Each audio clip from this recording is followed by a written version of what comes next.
आप देख रहे हैं पूर्णिया 10 न्यूज। इसलिए कर रहा हूं कि जैसा आप लोग सभी जानते हैं कि मुझे मेरी पार्टी जेडीयू से 6 वर्षों के लिए पार्टी विरोधी गतिविधि के लिए निकाला गया है, निलंबित कर दिया गया है। पार्टी का अनुशासित सिपाही होने के कारण तत्काल मैं पार्टी के इस निर्णय का स्वागत करता हूं, स्वीकार करता हूं। लेकिन मैं अपना नेता, मेरे अभिभावक माननीय मुख्यमंत्री श्री नीतीश कुमार जी को मैं मानता हूं, इसलिए मैं पर्दे के पीछे के सच और साजिश को उनके सामने रखूंगा और उनका जो भी निर्णय होगा वो मुझे मान्य होगा। मुझे दुख इस बात की है कि जिस पार्टी के लिए मैंने 10 वर्षों तक खून पसीना दिन रात एक कर दिया, उस पार्टी ने मुझे एक बार भी अपना पक्ष मुझे रखने का मौका नहीं दिया। ये पार्टी के आंतरिक लोकतंत्र की हत्या है। मेरा सीधा आरोप पूरी साजिश के पीछे लोकसभा के प्रत्याशी श्री संतोष कुशवाहा जी पर है। वो इसके लिए जिम्मेवार हैं, जिन्होंने अपनी हार का ठीकरा मेरे माथा पर फोड़ने का काम किया है, जबकि वो अपनी हार के जिम्मेवार खुद हैं और उनके खुद के शुभचिंतक और नजदीकी लोग हैं।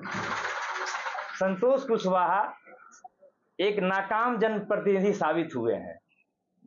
दरअसल बीते 10 वर्षों तक उन्होंने कभी भी जनता के बीच जाने का काम नहीं किया, केवल ठेकेदारी किया। आप देखे हैं कि पूरे जिले में जितने आरडब्ल्यूडी में वर्क हैं, आरसीडी में वर्क हैं, लगभग आधे से अधिक इनके कंपनी के द्वारा काम किया गया।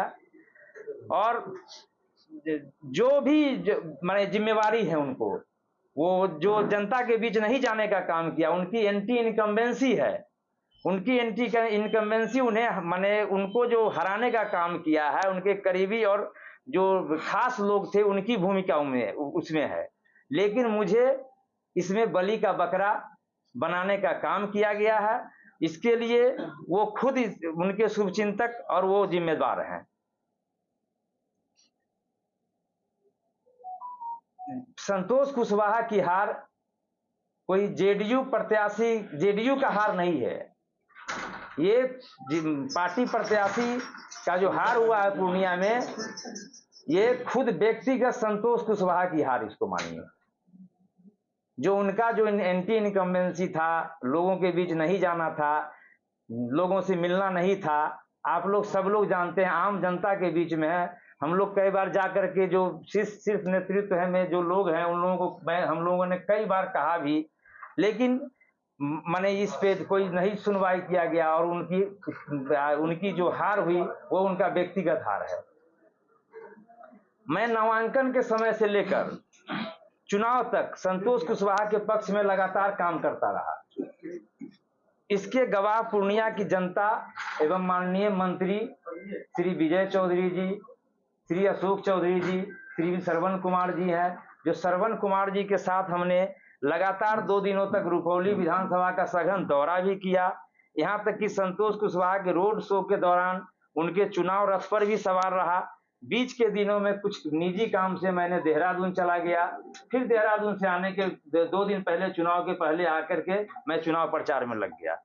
चुनाव के दौरान संतोष कुशवाहा द्वारा लगातार मेरा माने उपेक्षा और अपमानित करने का काम किया गया चुनाव के दौरान ही। बावजूद मैं उनके पक्ष में प्रचार करता रहा। माननीय प्रधानमंत्री श्री नरेंद्र मोदी की सभा में मेरी धर्मपत्नी महापौर श्रीमती विभा कुमारी जी के द्वारा संबोधन में श्री संतोष कुशवाहा जी को जिताने का आग्रह करती रही।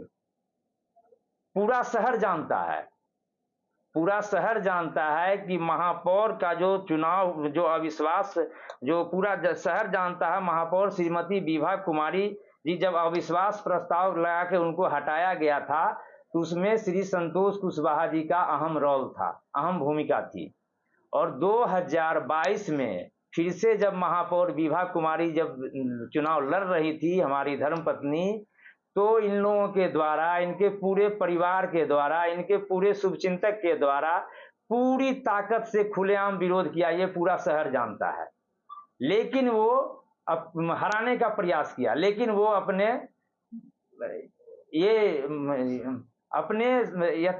हराने में वो सफल नहीं हो पाए।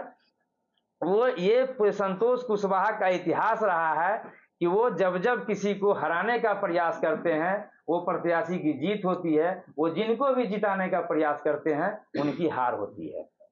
ये उनका पूरा इतिहास है, आप देख लीजिए।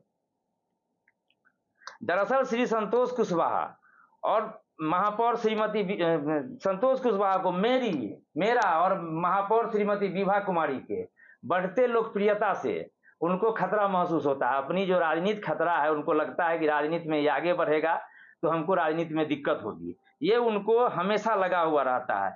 इसलिए वो अपनी जो है अपनी हार की आड़ में पार्टी के प्रदेश के नेतृत्व को दिग्भ्रमित करके मुझे पार्टी से निष्कासित कराया गया है। आप मुझे दल से निष्कासित करा सकते हैं, लेकिन पूर्णिया के लाखों दिलों से निष्कासित कैसे करा सकते हैं? क्योंकि अब आपका जनाधार समाप्त हो गया है। अब संतोष कुशवाहा जी का कोई जनाधार नहीं है।